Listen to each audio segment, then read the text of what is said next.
아마드 디알로, 아모림 시스템의 핵심 카드이자 리스크. 최근에 아마드 디알로에 대해서 이런 식의 평가가 좀 많이 나오고 있는데, 이 말의 뉘앙스를 보시면은 좀 긍정적이면서도 또 묘하게 걱정이 섞인 그런 복합적인 평가잖아요. 이 선수는 지금 아모림 체제에서의 좋은 카드이자 리스크이기도 하다. 왜 아마드 디알로가 이런 평가를 받을까요? 바로 얼마 전에 있었던 노팅엄전에서 아마드가 득점을 기록했죠. 기억하시는 분들 당연히 계시겠지만은 맨유가 이제 1대0 상황에서 리드를 가져가다가 후반전 들어서 갑자기 주도권을 잃더니 너무 짧은 시간에 두 골을 내리내주고 1대2 상황으로 끌려가고 있었습니다. 팀에 꼭 득점이 필요했던 상황에서 아마드가 아름다운 원더골을 기록을 하면서 이날 경기 승리는 못했지만 그래도 무승부로 승점 1점은 가져갈 수 있게 해줬죠. 맨유의 코너킥 상황이었습니다. 코너 플래그에서 은베무가 올려준 볼이 박스 안에서 경합을 이리저리 거치면서 마지막엔 박스 바깥쪽에 있던 아마드 디알로 쪽으로 이렇게 흘러나오게 돼요. 그런데 이 볼을 아마드가 아름다운 발리 슈팅으로 상대 골문에 정확하게 차 넣었죠. 말씀드린 것처럼 팀이 1대2로 지고 있던 상황에서 득점이 꼭 필요한 상황이었고, 게다가 지금까지 맨유가 3연승을 하고 있다가 지금 이 경기에서 4연승을 바라고 이렇게 나왔잖아요. 그런데 이 경기에서 이대로 1대2로 패배를 했으면 그 좋았던 기세가 완전히 꺾이고 팀이 또 혼란스러운 상황에 접어들 수도 있었죠.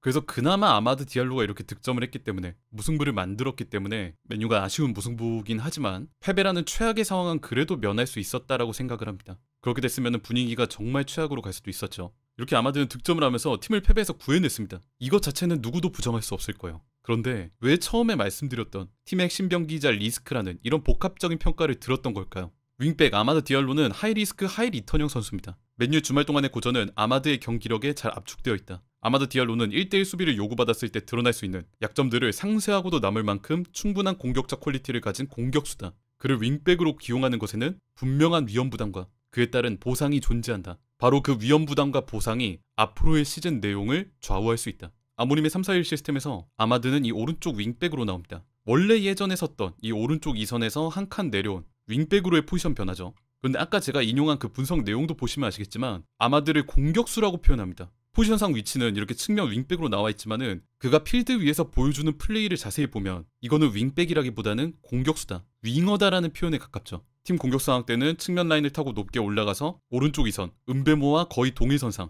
혹은 은베모가 살짝 내려왔을 때는 그보다 더 안으로 좁히면서 그의 역할을 대신하는 모습도 많이 보여줍니다. 이런 모습을 고려를 할 때 지금 아마드 디알로가 보여주고 있는 포지션은 포지션 변화하기 그 이전 원래 자신의 그 포지션과 크게 다르지 않다. 물론 공격 상황 때 한정으로. 이렇듯 윙백 아마드는 팀 공격에 추가적인 옵션을 제공하는 선수입니다. 공격 상황에서는 오른쪽에서 윙포워드처럼 안쪽으로 좁히면서 상대 박스를 타격할 수 있는 윙백. 선수가 이제 왼발잡이기 때문에 바깥으로 벌리는 움직임도 물론 가져가긴 하지만 본인이 더 편해하는 동선은 왼발로 슈팅 각도를 볼 수 있는, 즉 안쪽으로 좁힐 수 있는 플레이입니다. 본인이 터치라인 넓게 벌리면서 안쪽 은베모가 보다 넓은 공간을 얻을 수 있게 서포트하기도 하고요. 반대로 은베모가 넓게 벌릴 때는 자기가 안쪽으로 들어가면서 은베모가 벌려준 그 공간을 활용하기도 하죠. 즉 지금 아마드 디알로는 공격 상황에서 봤을 때 단순한 측면 수비수가 아니라 맨체스터 유나이티드 전방의 네 번째 공격수입니다. 왼쪽 2선 쿠냐, 오른쪽 2선 은베모, 그리고 여기에 오른쪽의 두 번째 2선 자원이 아마드 디알로인 거죠.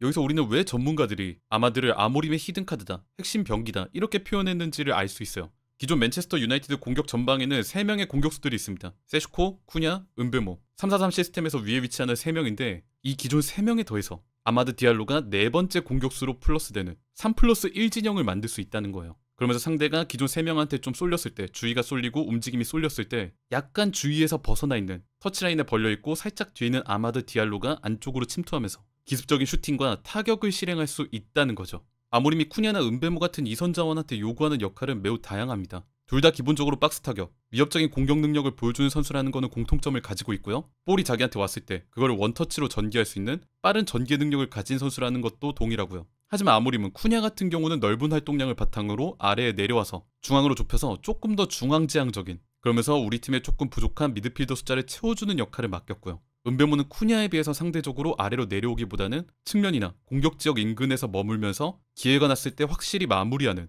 그런 롤을 요구를 받았죠. 기존의 2선 쿠냐랑 은베모가 이런 식으로 움직이다 보니까 맨유를 상대하는 상대 수비 자원들이 그들이 있는 공간으로 끌려 나오는 경우들이 꽤 많습니다. 특히 쿠냐가 아래쪽으로 내려와서 가담했을 때 미드필더 숫자를 채워주고 이 10번 공간에서 활동할 때 수비 자원들이 그쪽으로 끌려가는 경우들이 꽤 많이 보여요. 쿠냐가 이런 식으로 움직일 때 은베모가 침투하고 세슈코도 침투하고 기존 3명의 공격수가 이렇게 삼각대형을 이루면서 쿠냐나 브루노 페르난데스의 침투 패스를 받기 위해 라인 브레이킹을 시도하고요. 그러다 보니까 상대팀들이 쿠냐를 신경 쓰거나 아니면 침투하려고 하는 세슈코나 은베모를 신경 쓰거나 이들에게 주의가 쏠리는 경우가 많습니다. 이렇게 될 때 이 3명의 공격수가 상대의 주의를 전부 다 끌어들일 때 누가 자유를 얻느냐? 측면에서 대기하고 있던 또 터치라인을 타고 올라가고 있던 아마드 디알로가 자유를 얻습니다. 그런 게 가장 잘 드러나는 게 이런 장면들이죠. 지난 노팅엄전에서의 장면인데 맨유가 빌드업을 하고 있습니다. 오른쪽 스토퍼 레니오로가 볼을 잡고 있고 상대를 좀 끌어들이기 위해서 아예 라멘스가 있는 최후방 쪽으로 볼을 내려요. 요를 패스를 받은 라멘스는 이번에 왼쪽 스토퍼 루쿠쇼 쪽으로 볼을 전달해주고요.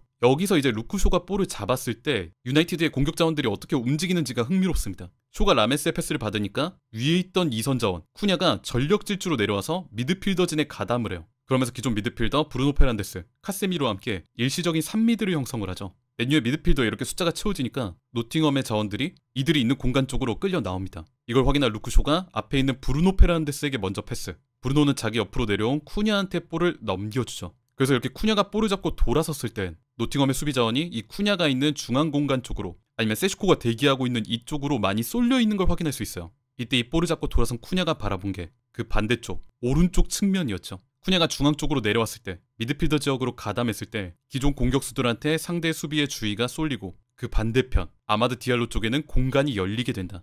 볼을 잡은 쿠냐는 주저하지 않고 곧바로 반대편 롱패스 전환을 선택. 뒤쪽에서부터 뛰어 올라온 아마드 디알로가 이렇게 넓은 공간에서 롱패스를 받을 수 있었습니다. 이후 아마드가 전진하면서 안쪽으로 들어와서 가운데를 향해 볼을 투입. 비교적 흐트러진 수비 라인들 사이로 맨유가 오른쪽을 거쳐서 이번에 다시 중앙에서 공격을 진행할 수 있었죠. 물론 이게 득점이나 제대로 된 마무리는 안 나왔지만 기존 공격 자원 쿠냐가 내려와서 미드필더를 채워주고 세슈코와 함께 상대 수비를 중앙으로 좀 몰아놓고 이렇게 기존 공격수들한테 상대 주의가 쏠렸을 때 플러스 1명 4번째 공격수가 된 아마드 디알로가 공간을 얻고 자유를 얻는다. 그리고 그렇게 올라온 아마드한테 패스를 넘겨주고 전환을 했을 때 맨유가 좋은 전진을 만들어낼 수 있다. 이런 아마드 윙백 기용의 하이 리턴적인 장면, 보상의 측면이 많이 보이는 장면이었습니다.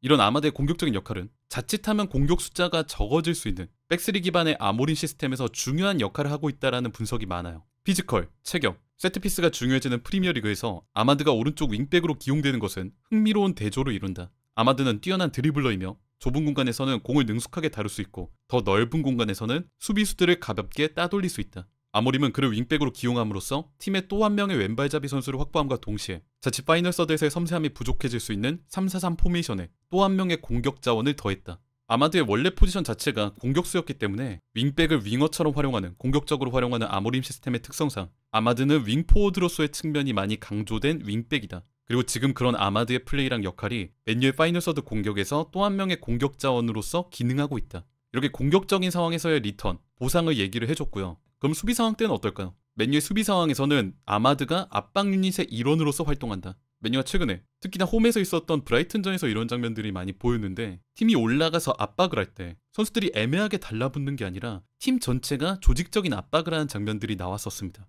그리고 이렇게 유나이티드가 팀 압박을 할 때 아마드 역시도 측면에서 올라가서 오른쪽에 압박을 맞는다는 얘기죠. 맨유가 공격할 때 아마드는 아모림의 비밀병기가 될 수 있다. 이 작고 민첩한 플레이메이커는 프리미어리그의 더욱 끈질긴 수비진을 무너뜨릴 능력을 가지고 있다. 여기까지가 공격 상황에서의 얘기였고요. 반면에 맨유가 수비할 때 아마드는 결정적인 1대1 대결에서 수비를 성공하는 선수라기보다는 상대랑 1대1로 부딪혔을 때 그거를 막아내고 경합 상황에서 승리하고 볼을 빼앗고 탈취하고 이런 선수라기보다는 집단 압박의 유닛으로서 가장 잘 기능한다. 말씀드린 것처럼 지금 유나이티드는 수비 상황에서 팀 전체가 올라가는 팀 압박을 많이 강조를 합니다. 위에 있는 세슈코, 쿠냐, 은베모는 말할 것도 없고요. 중앙에 있는 브루노나 카세미로도 올라가서 압박하는 경우들이 많죠. 최후방 백스리는 라인을 끌어올리고요. 이렇게 많은 선수들이 올라가서 압박을 할 때 상대가 중앙이 막히고 길이 막히니까 볼을 측면 쪽으로 보내는 경우들이 많습니다. 이때 이 볼을 탈취하기 위해서 윙백들도 올라가서 적극적인 압박 탈취를 해야 돼요. 이때 아마드 디알로 역시도 압박 자원의 일원으로서 그 유닛의 일원으로서 기능을 한다는 거죠. 이 장면을 보시죠. 브라이튼이 후방에서 빌드업을 하고 있습니다. 근데 보시면 브루노 페란데스도 위로 높이 올라와 있고 심지어 오른쪽 이선인 은베모도 안쪽으로 좁히면서 중앙 쪽을 아예 틀어 막고 있어요. 브라이튼 기준 오른쪽 같은 경우는 이미 압박으로 막혀있기 때문에 그쪽을 선택할 수는 없습니다. 그러면서 남은 패스 루트가 자신들 기준 이 왼쪽밖에 없게 돼요. 브라이튼은 왼쪽으로 방향을 전환. 역시나 유나이티드 선수들이 많이 올라와서 압박을 가하고 있고 중앙을 틀어 막고 있기 때문에 중앙 쪽으로 빠져나오는 거는 어렵습니다. 그러면서 한 번 더 자신들 기준 왼쪽을 선택하게 되는데 이 패스 방향엔 맨유 기준 오른쪽 윙백 아마드 디알로 역시도 대기하고 있었죠. 패스가 향하는 걸 보자마자 아마드가 빠르게 올라가서 압박을 가합니다. 아마드의 움직임에 당황한 상대가 다시 또 센터백에게 리턴을 돌려주는데 그걸 중앙 쪽으로 좁혀있던 은베모가 빠르게 또 붙으면서 매우 위험천만한 상황을 만들어냈죠. 이 은배모랑 아마드의 압박에 당황한 상대는 볼을 뺏기지 않기 위해 터치라인 바깥으로 이 볼을 걷어낼 수밖에 없었습니다. 그러면서 유나이티드가 전방 압박을 통해서 볼 소유권을 가져오는 데 성공을 하죠. 이런 식으로 유나이티드가 전체적인 팀 압박을 할 때, 적극적인 전방 압박을 할 때 아마드 디알로는 오른쪽의 압박 자원으로서 그 역할을 다하고 있다. 상대의 실수를 유발하는 역할을 해주고 있다. 이렇게 보시면 되겠습니다. 자, 우리는 그러면 이렇게 공격 상황이랑 수비 상황에서 아마드를 기용을 했을 때, 아마드 윙백을 썼을 때 리턴적인 측면, 보상적인 측면을 얘기를 했어요. 공격 상황에서는 네 번째 공격수 역할, 3+1의 상황, 또 다른 공격수 하나로 기능을 한다라고 말씀을 드렸고요. 수비 상황 때는 앞으로 올라가서 팀 전방 압박 유닛의 한 명으로 기능을 한다. 역할을 해주고 있다. 근데 여기서 신경 쓰이는 문장이 하나가 있어요. 맨유가 수비할 때 아마드는 결정적인 1대1 대결에서 수비를 성공하는 선수라기보다는 1대1 대결에서 수비를 성공하는 선수라기보다는 이 문장이 좀 신경 쓰이시지 않나요? 압박 유닛의 일원으로는 괜찮습니다. 문제는 방금 언급한 그거 1대1 수비 상황 백파이브 수비로 내려섰을 때 아마드가 가장 외곽 쪽에 있잖아요. 거기서 상대 측면 자원들 뭐 윙이나 풀백이나 이런 선수들이랑 1대1로 맞닥뜨렸을 때 아니면 상대가 크로스로 박스 투입을 했을 때 거기서 발생하는 1대1 수비 상황에서 과연 아마드가 수비적인 역할을 해주고 있느냐, 여기서 리스크가 발생한다고 보는 겁니다. 맨유는 3-4-1 포메이션을 씁니다. 상대가 만약에 볼을 끌고 하프라인 인근으로 올라왔을 때는 기존의 백스리 자원들 아래로 내려가고요. 측면 높이 올라가 있던 윙백들이 아래로 내려오면서 백파이브 수비 체제를 만듭니다. 나머지는 경기마다 좀 다른데 주로 미드필더들 내려오고 한쪽 이선이 그와 비슷하게 내려오면서 5-3-2 수비 진영을 만드는 경우가 많아요. 뭐 경기 내용에 따라서는 5-4-1도 이렇게 만들기도 하고요. 만약 이 수비 진영에서 상대가 측면에서 공격을 전개하고 있을 때 센터백들은 나오기가 쉽지 않습니다. 이들은 백스리를 유지하면서 박스 근처를 수비하는 역할을 맡아야 하고요. 이 상대 윙이나 풀백이 볼을 끌고 올라왔을 때 이 측면 1대1 상황을 막아줘야 되는 선수가 누구냐? 오른쪽 윙백 아마드 디알로입니다. 이 수비 상황이 상당히 중요해요. 왜냐하면은 만약에 이 윙백이 상대 드리블이나 패스 원투에 뚫려서 측면을 내주게 되면은 한쪽 스토퍼가 뛰어나와야 되죠. 이 측면을 커버하기 위해서. 그러면 어디가 뚫리게 되냐? 우리 팀 기준 하프 스페이스가 열리게 됩니다. 그러면서 여기를 침투하는 선수를 못 막는 경우가 생겨요. 백스리로 단단한 수비 체제를 만들고 들어가겠다는 그 기본적인 전제가 무너질 수도 있는 상황이 나오는 겁니다. 다른 리스크 중에 하나는 크로스예요. 상대가 이번에는 이쪽에서 공격을 전개하고 있다고 하겠습니다. 볼이 지금 이쪽 공간에 있기 때문에 맨유 수비는 마찬가지로 이쪽에 많이 쏠릴 수밖에 없게 돼요. 그러면서 파포스트, 볼에서 가장 먼 쪽에 아마드 디알로가 위치하게 되죠. 그런데 만약에 이 볼을 받은 상대가 먼 쪽으로 이렇게 볼을 줬을 때, 우리가 소위 얘기하는 이 파포스트 쪽으로 볼을 붙여줬을 때 이 아마드가 전문 수비수도 아니고 체격도 그렇게 큰 편이 아닌 아마드가 상대의 공격 자원과 부딪혀서 이 헤더 경합을 이겨줄 수 있느냐, 여기서도 리스크가 발생할 수 있어요. 그게 많이 드러났던 게 바로 노팅엄전이죠. 노팅엄의 공격 상황입니다. 오른쪽 지역에서 공격을 진행하던 노팅엄이 반대편 측면으로 롱패스 전환을 시도해요. 그러면서 이 오른쪽 넓은 공간으로 공격이 전환되는데 노팅엄은 이 볼을 갖고 박스 침투가 아니라 뒤에 있는 동료를 통한 크로스를 선택을 합니다. 션다이치가 노린 이 크로스의 목적지는 아까 말씀드린 이 파포스트, 아마드 디알로가 있는 이 공간이었어요. 지금 이 장면을 보시면 맨유 수비 진영이 애매하게 이 오른쪽 공간으로 쏠려 있기 때문에 노팅엄 기준 이 왼쪽 지역에는 허드슨 오도이와 모건 기스화이트, 이 두 명 앞에 아마드 디알로가 혼자 서 있는 걸 확인할 수 있죠. 수비 상황에서 1대2 열세 상황이 나온 겁니다. 이거는 전문 수비수가 와도, 전문 수비수가 배치되어 있어도 실제 크로스 경합을 떴을 때 수적으로 열세이기 때문에 질 수가 있는 상황이거든요. 근데 하물며 여기에 서 있는 건 전문 수비수가 아닌 아마드 디알로였다. 이후 이 파포스 쪽으로 올라온 크로스에 모건 깁스화이트가 헤더. 아마드 디알로는 이 경합을 이겨내지 못하고 깁스화이트한테 그대로 헤더골을 내주고 말았죠. 방금 이 장면을 이제 맨유의 느슨한 수비 라인, 그리고 여기에 플러스로 아마드를 수비수로 썼을 때, 윙백으로 썼을 때 그런 리스크가 드러난 장면이었다고 생각을 합니다. 이런 장면들은 이제 아마드 디알로가 전문 수비수가 아니기 때문에 발생할 수밖에 없는 리스크죠. 지금까지 보여드린 그런 리턴적인 거, 공격 상황에서는 위협적인 타격을 하고 압박 상황에서는 단체 압박의 일원으로 활동을 하고, 그런데 그거에 감내해야 되는 리스크가 뭐냐? 수비로 아예 내려섰을 때는 아까 말씀드린 뭐 크로스나 1대1 수비나 이런 것들에서 리스크가 발생할 수밖에 없다. 그리고 그거는 선수의 문제라기보다는 이 선수를 오른쪽 윙백으로 기용하면서 이런 시스템을 가이드를 잡은 하이 리스크 하이 리턴을 선택을 한 감독인 아모림의 선택이죠. 그리고 이런 장면들을 좀 개선을 하기 위해선, 리턴적인 측면을 극대화하고 리스크를 최대한 줄이기 위해선 물론 제일 좋은 방법은 아마드가 수비 능력을 키우는 거기는 합니다. 뭐 공격도 이제 잘하고 수비적인 역량까지도 키우면서 1대1 수비도 지지 않고 크로스도 걷어내고 이런 것들이 되면은 제일 좋겠죠. 하지만 그런 게 좀 쉽지는 않기 때문에 제 개인적인 생각으로는 결국에는 밸런스적인 문제가 시스템적으로 필요하지 않을까 싶어요. 어떤 전술이고 시스템이든 리스크가 발생할 수밖에 없고, 근데 그거를 어떻게 관리하냐가 제일 중요한데, 오른쪽 윙백, 그러니까 아마드 디알로를 그 자리에 기용을 하면서 공격적으로 오른쪽을 쓴다면 그 반대쪽 윙백 같은 경우는 조금 더 안정적인 수비가 가능한, 팀의 공수 밸런스를 좀 맞춰줄 수 있는 그런 윙백이 있어야 되지 않을까라는 생각을 합니다. 아모림의 3-4-1 같은 경우는 양쪽 윙백을 둘 다 공격적으로 씁니다. 오른쪽 윙백도 올라가고요, 왼쪽 윙백도 올라가죠. 그러면서 양쪽 측면의 공격적인 운용을 중심으로 하는 시스템인데, 그러다 보니까 맨유 경기를 볼 때 의외로 측면에서부터 무너지는 경우들이 꽤 많아요. 물론 이거는 감독의 선택이고 감독의 철학적인 그런 부분일 수도 있지만, 개인적으로는 약간은 비대칭 운용을 해도 괜찮지 않을까 생각을 합니다. 오른쪽을 공격에 치중한다면은 왼쪽은 살짝 뒤로 놔둬도 되지 않을까, 조금 더 수비적인 밸런스를 채워줘도 되지 않을까. 그래서 만약에 상대가 아마드의 이 뒤쪽 공간을 공략하고 수비적으로 뚫으려고 할 때 이걸 요로가 커버하고 더리우트, 왼쪽 스토퍼인 쇼, 그리고 반대쪽 윙백이 좀 자리를 채워줄 수 있는 이런 수비적으로 밸런스를 맞추는 운영도 가능하지 않을까. 지금처럼 너무 공격적으로 하다가 양쪽 측면이 모두 무너지는 것보다는 한번 생각해볼 가치도 있지 않을까라는 생각을 합니다.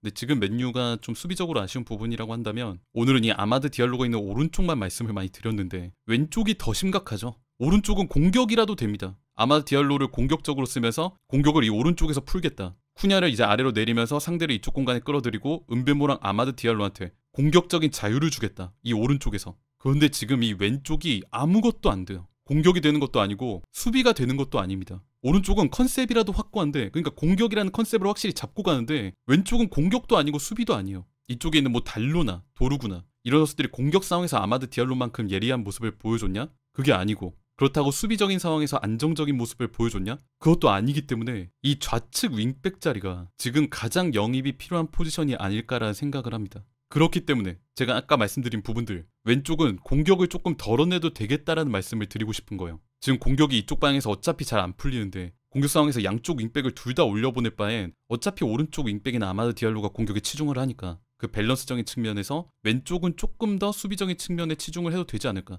이 왼쪽에서 올라가도 그렇게 뭐 유의미한 장면을 만들어내지는 못하기 때문에 약간은 그 밸런스, 아마드 디알로를 오른쪽 윙백으로 기용함으로써 발생하는 그 리스크를 왼쪽이 같이 좀 짊어져 줘도 되지 않을까. 어쨌든 뭐 선수 영입과 관련된 그런 부분 같은 경우는 당장에 뭐 해결할 수 있는 부분이 아니고, 뭐 겨울 이적 시장에서 어떻게 될지도 사실상 어려운 부분이다 보니까 지금은 이제 감독인 아모림이 좌우의 역할 분담을 아예 확실하게 맡기는 편이 좋지 않을까. 오른쪽은 공격을 하고 왼쪽은 밸런스를 맞춰주는, 아마드가 보여주는 리턴, 보상은 확실히 챙기되 팀 전체가 짊어져야 되는 그런 리스크는 적절하게 또 분담을 해주는 그런 모습도 보여줄 수 있지 않을까 생각을 해요. 어쨌든 오른쪽 윙백에서 다양한 모습을 보여주고 있는 아마드 디알로인데, 앞으로도 더 발전된 모습으로 팀에 기여할 수 있기를 유나이티드 경기를 보는 입장에서 기대해 보도록 하겠습니다.